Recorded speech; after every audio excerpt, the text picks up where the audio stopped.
Hello friends, मैं हूं अलका यादव। जी हाँ, एक और शुक्रवार और एक और नई कहानी सिर्फ और सिर्फ आप सबके लिए। और आज की कहानी का नाम है नीयत साफ रखें, लाइफ बदल जाएगी। ये कहानी है एक चोर की। एक बार क्या हुआ कि एक व्यक्ति था और वो हमेशा चोरी करता रहता था।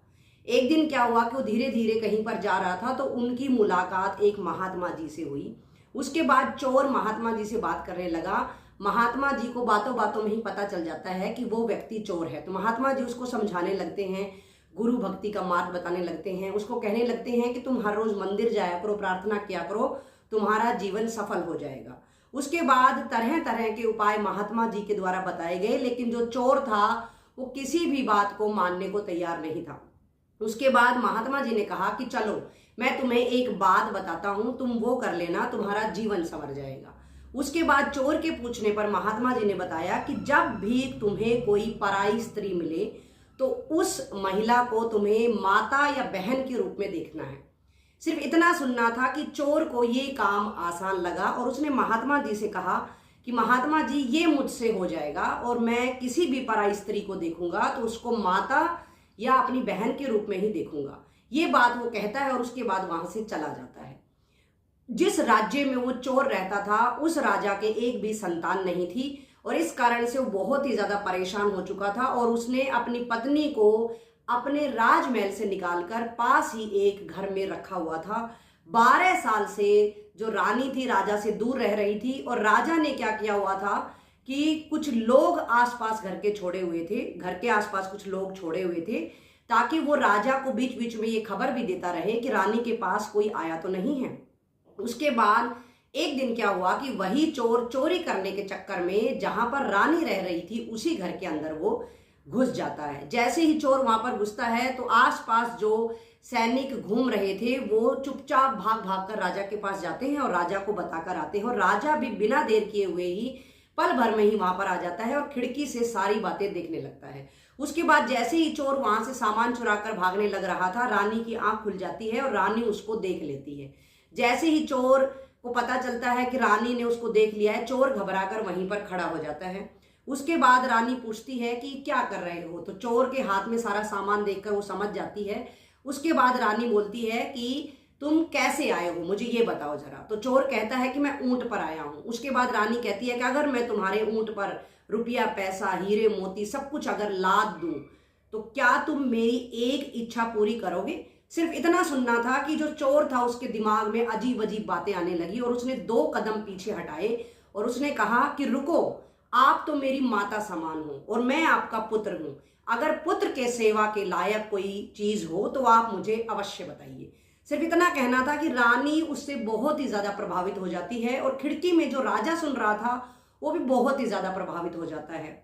उसके बाद राजा तुरंत ही अंदर आता है और उस चोर को अपने सैनिकों के साथ लेकर वो राजमहल में लौट जाता है। और वहां जाने के बाद राजा चोर को कहता है कि तुम एक तो चोर, ऊपर से इतनी ईमानदारी और इतनी साफ नीयत की बातें कैसे कर सकते हो। मैं तुमसे बहुत ही ज्यादा प्रभावित हूं और मैं चाहता हूं कि तुम मुझसे कुछ मांगो और तुम बताओ मुझसे क्या मांगना चाह रहे हो। उसके बाद चोर ने हाथ जोड़ते हुए कहा कि आपकी पत्नी पिछले 12 सालों से आपसे दूर रह रही है। मैं ये चाहता हूं कि आप उनको राजमहल में उसी इज्जत और सम्मान के साथ वापस ले आए जिस सम्मान की वो हकदार हैं। उनको आप अपनी रानी बनाकर यहाँ पर रखें।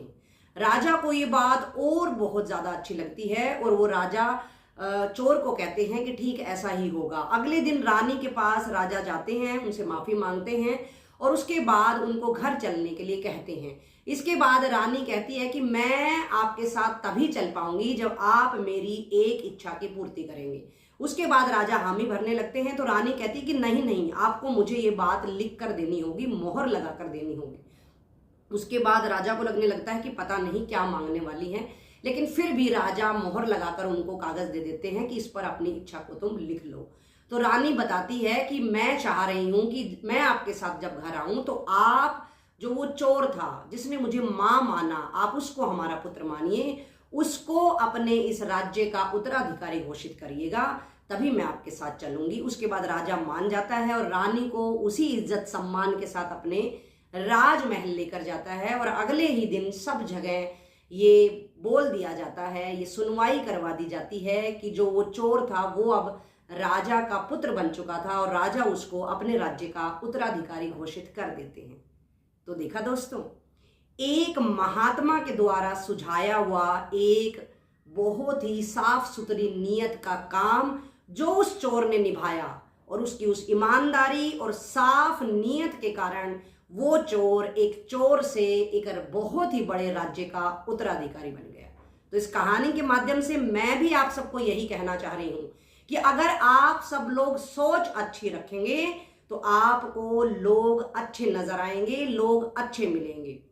नीयत अच्छी रखेंगे तो आपका भी जीवन ठीक उसी चोर की भांति बहुत ही सुखमय बीतेगा, बहुत ही अच्छे से जीवन बीतेगा।